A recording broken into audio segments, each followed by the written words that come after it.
I would like to next introduce John Sweeting, who will be presenting the ARIN update. John is the Chief Customer Officer at ARIN and has traveled from Chantilly, Virginia to join us today.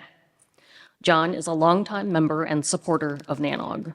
It is kind of tradition for us to give a rundown of which NANOGs our presenters have previously spoken at and or attended, but we've only given John a half hour, so I'll skip that. Welcome back, John. It's a pleasure to have you with us today.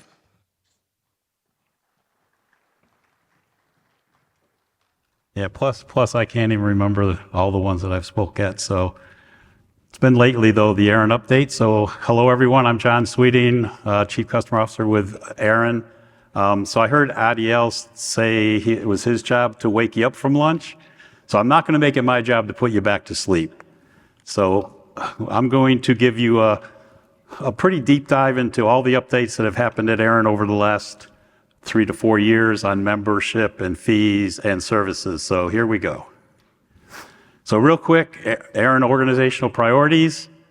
You can read them. You know, the main one is we manage all the internet number resources for I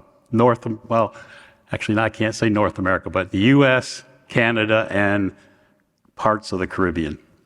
And then we do a lot of other things, as you can see there. I won't read all that. You can all read that. So the agenda today, I'm going to talk about membership and fees, elections, policy development, IPv6 at ARIN, routing security, and then programs, outreach, and other updates. Normally, we take 1 or 2 of these for each of our updates, but we wanted to level set all the changes that have happened over the last few years, as I mentioned earlier. Okay, membership and fees. So, did I do something? Membership options. Okay, I did do something.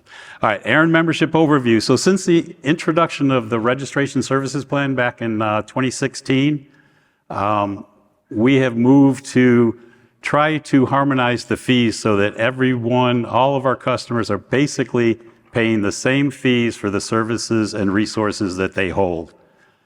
As of January 1st, 2024, all our customers with internet number resources, so whether it's IPv4, IPv6, or ASNs that are under agreement with us, fall into one of 2 membership categories, and that's service members and general members. And general members are actually service members first, and then they opt into becoming a general member because they have an interest in participating in the governance of ARIN. In other words, having a vote in our elections and to just spend more time and get deeper dive into the governance of ARIN. So the membership options, I just told you, service members, it's all the organizations that have a signed agreement for V6, V4, or ASNs. And those members get access to ARIN's complete suite of services, including RPKI, IRR, reverse DNS, all the other services that we provide. Those service members that have expressed a commitment to participate in our elections and our governance can select to become general members. They have exclusive access to our general member mailing list, which is where we cover a lot of our governance items. And during the election, we actually subscribe all the candidates. Once they're a candidate, they get subscribed to the mailing list, and that mailing list is then available for anyone that has questions of any of the candidates, for the candidates to put out any information they wish to get out to the general membership. One thing that they do have to commit to is voting at least once in an ARIN election every 3 years to maintain that status. The reason for that is just to try to keep it to an active number for the quorum so that we can ensure we hit quorum in all our elections. We really don't have a problem with that, but it's nice to know, all right, we've got 1,999 general members now. We used to carry around 7,000 to 8,000. up until 1 January this year when we actually removed the organizations that hadn't voted in the last 3 consecutive elections. The caveat to that is if you are removed from general membership and you realize that you want to vote in the next election, you can reapply for general membership at any time to include like 5 minutes after you're removed if you're like, oh, so-and-so never voted and we got kicked off of here. Well, I want to vote. You can reapply and you'll become a general member right away, and you'll be able to vote in the next election as long as it's prior to the date when we determine voter eligibility. So our total membership is 25,656. Those are all the members that are under an agreement. And we also provide basic services to 14,033 customers that hold internet number resources not currently covered under an agreement. Okay, ARIN fee history. 2016, our registration services plan was introduced for ISP customers. In 2018, it was opened up a little bit to allow end users the option to join the RSP, the registration service plan, or pay annual maintenance fees. Normally, back then, in 2018, the end users paid what was called a maintenance fee, and it was based on how many blocks they held and a certain fee for each of the blocks. In 2022, we harmonized that, and the end users all were put into the registration services plan. Therefore, their fees were exactly the same as all our other customers, and everybody paid based on the amount of IPv4 or IPv6 aggregate that they held. In 2024, we then moved our ASN holders, harmonized them into the registration services plan as well. So the cost of doing business. So there is a cost to doing business for ARIN. We recover our cost of the registry operations through our annual fees charged to our registry customers. That's why we felt that the best and fairest way to charge fees is charging fees equal to the number of resources for everybody that's a customer, and they all have access to all the same services. So the fees vary by the aggregate. Like I said, the fees vary by the aggregate internet number resources held by the customer. So your IPv4 aggregate, your IPv6 aggregate, or the number of ASNs. And it's basically your fees are determined by the highest fee of one of those categories. You don't get charged for all 3 categories. It's whichever category you would owe the highest fee, that's the one you get charged. For IPv4 and IPv6, it's basically every time you quadruple the number of IPs, you double the cost of the fee. And with ASNs, it's if you have 0 to 3, you're a 3x small, 250. If you have 4 to 15, you're 2x small, and it's 500, and so on. We basically follow the same formula with the ASNs. Not very many people end up paying for their how many ASNs they have. They usually are in a larger category based on their IPv4 or their IPv6. Okay, elections. It is election season. Nominations are now open. They opened, I think, maybe 2 hours ago. So if you are interested in running for a position on our board or our advisory council, then you can go ahead and nominate yourself. All our nominations are self-nominations.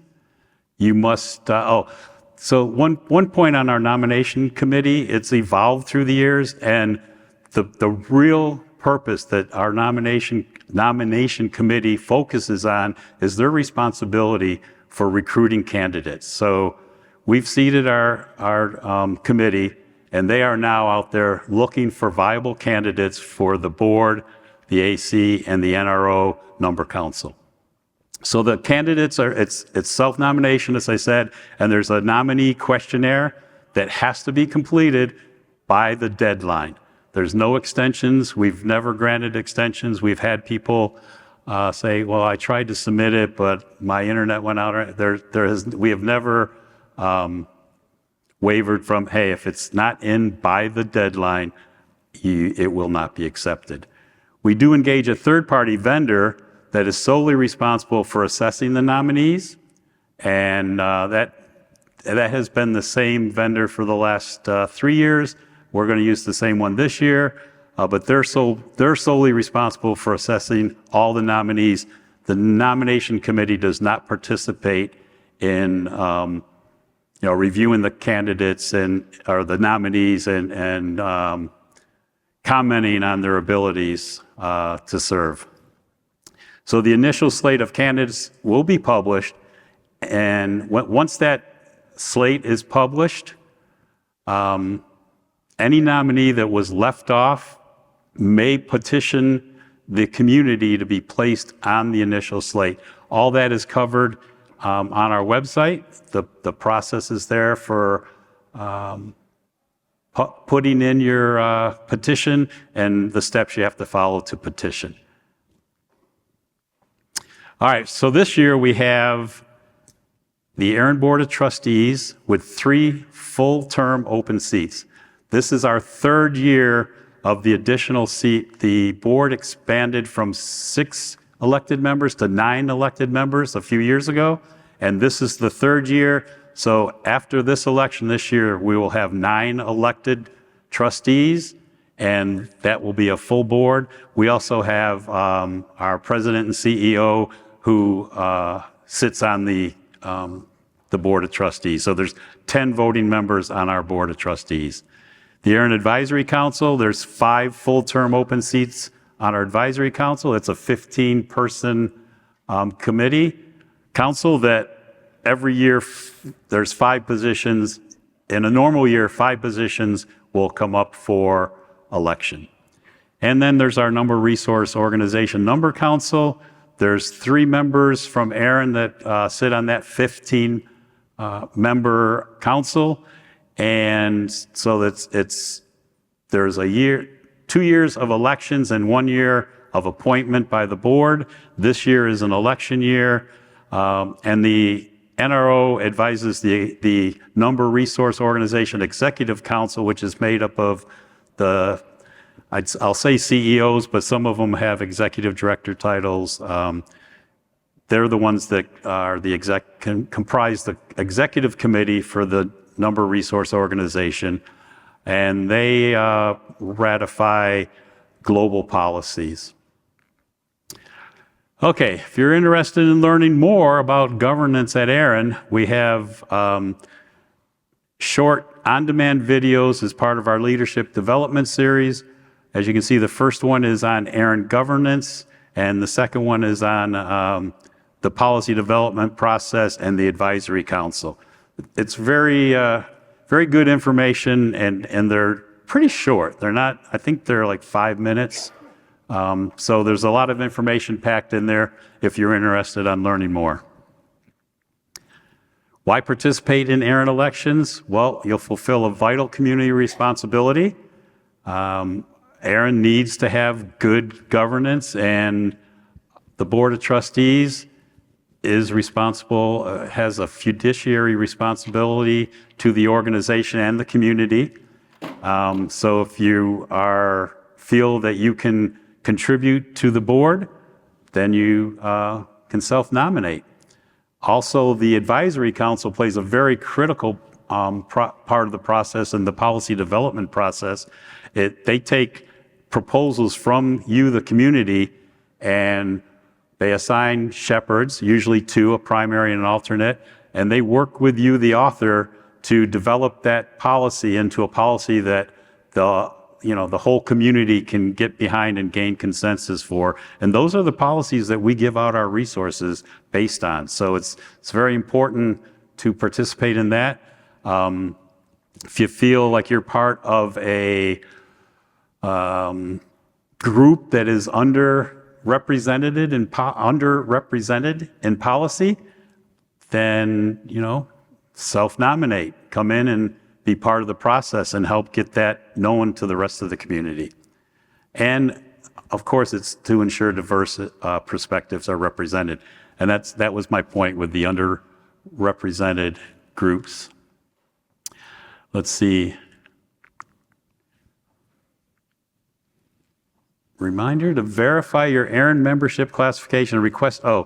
So you have to make sure that you've requested general membership if you want to vote, and you also have to make sure that you have a voting contact that has been designated in your organizational record. Without that voting contact, when we come to the date that we pull out all the authorized voters, organizations that are authorized to vote, if there's no voting contact in that field, they will not make the list. And there it is. 9 September is the deadline to establish voting eligibility. Okay, so updates to the NRO election process. Effective this year, the election to fill the open seat on the NRO-NC is going to be conducted using the same exact process we use for the Board of Trustees and the Advisory Council. So only eligible ARIN general members with voting contacts will be able to cast ballots for the NRO-NC nominee of their choice this year. That's a change. The importance of voting contacts. All right, so in order to be eligible to vote, general members must be in good standing, which means they can't be delinquent on any of their annual invoices. So you could have an open invoice for a transfer or some other kind of resource or whatever. That isn't held against you. But if you're delinquent, if you're overdue for your annual fees, then you would not be considered in good standing as of that September 9th date. And an important change that came about last year was the first year that this happened. The board was looking at it and saying, well, if we lock in voting contacts on September 9th, if an organization has their voting contact leaves the company and there's no way to update that, they lose their vote. So the board put a change in that voting contact changes can be made up until 7 days before the voting begins. So this year, that'll be on 24 October. So you have from 9 September to 24 October to make sure that that voting contact you had on 9 September is still eligible to vote or still around to vote, or you can actually change that person out if you need to. I think it was a great change, and commend the Board of Trustees for looking at that. I know it had been a problem with a few people over the years, and I can understand why. Okay, policy development. Run through this quick. 2024 policy summary. There's been 7 policy proposals submitted this year in 2024. 1 is an editorial update and has been advanced to the board for review. 2 are under review as proposals, and 4 have been advanced to draft policies. This might not be exactly all current because we have meetings all along. The board had a meeting last week. The AC has their meeting every 3rd Thursday of the month. But as of the date we submitted these policies, or these slides, this was the status of those that proposals have been put in 2024. So on the current docket of the Advisory Council, there is 6 draft policies. You can read them there. Some very important ones. There's a lot of activity around the Internet exchange point definition and the rewrite of the Number Resource Policy Manual, Section 4.4 micro allocation. There's been a lot of activity on the public policy mailing list. Those are probably the 2 I would point out to people here at NANOG that's probably of the most interest, but they're all pretty interesting. But those 2 seem to be really generating a lot of discussion. Okay, what did I do? All right. There we go. There's, besides those 6 draft policies, there's 2 recommended draft policies that they're continuing to work on. And there's been 3 recommended draft policies that were advanced to the board for review. The board held their meeting last week, and their draft minutes will be published shortly. And you can, if you're interested in those, you can see what happened there when their draft minutes are published. And then there's 2 proposals that haven't been moved to draft policy yet. And there was one that was still in last call. It's out of last call now, so the advisory council will take action on that at their next meeting to consider sending it to the board for review and adoption. Okay, IPv6 at ARIN. I'm going to have to hurry now. Investing in the transition IPv6. So we have a blog series that talks about how to get your leaders to understand the importance of deploying IPv6. So that's a good read. These are all business cases, use cases from the community and how they did it. IPv6 allocations per year since 2015, it's been pretty steady. Last year there was an uptick, and this year we're running right about the same as we did last year. So we broke 700. We hope we can keep it over 700, but it's pretty steady. We usually get about 100 IPv6 requests monthly. Routing security. Okay. Sometimes it looks like, with the 2 screens, it looks like they jump ahead. Anyway, so resource coverage for RPKI has hit new milestones. In October 2023, IPv6 announcements hit RPKI valid, exceeded 50%. And then on 1 May 2024, IPv4 announcements marked our RPKI valid exceeded 50%. So it's definitely growing. New RPKI registrations each year, there's been more and more and more. Last year was a big year. Went from, as you can see, it was kind of steady, 700, 700, 800. Last year it jumped all the way to 1,453. And as of the end of May, there was 724 this year. So it's running right on pace to match last year's, unless we get some big movers come in and start doing it this year. The deployment type, so there's 3 different types of deployment. You can have hosted, where ARIN hosts everything, repository and the CA, the certificate authority, or you can have delegated, where it's delegated to the holder of the space to run their own CA and repository.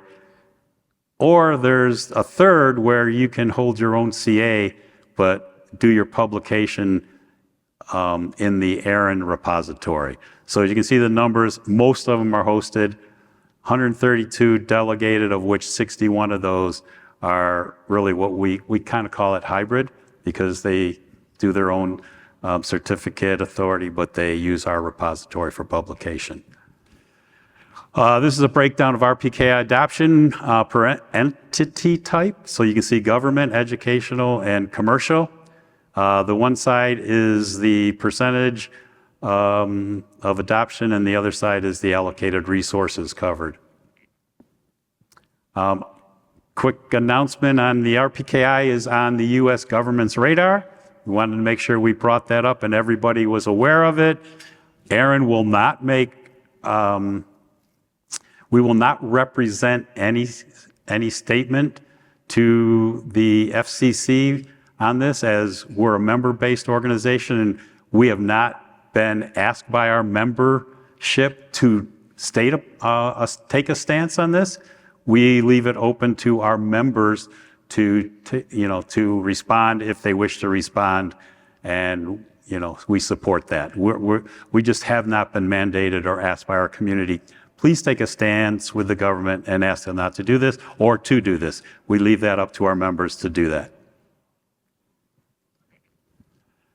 So in the works, we got the IRR RPKI integration release. This is the one we actually deployed it maybe a year ago and made a few changes that weren't exactly embraced by the community. So we pulled it back real quick, went out, did a consult, and we're now ready to take all that feedback and put that into the development cycle and publish this in November.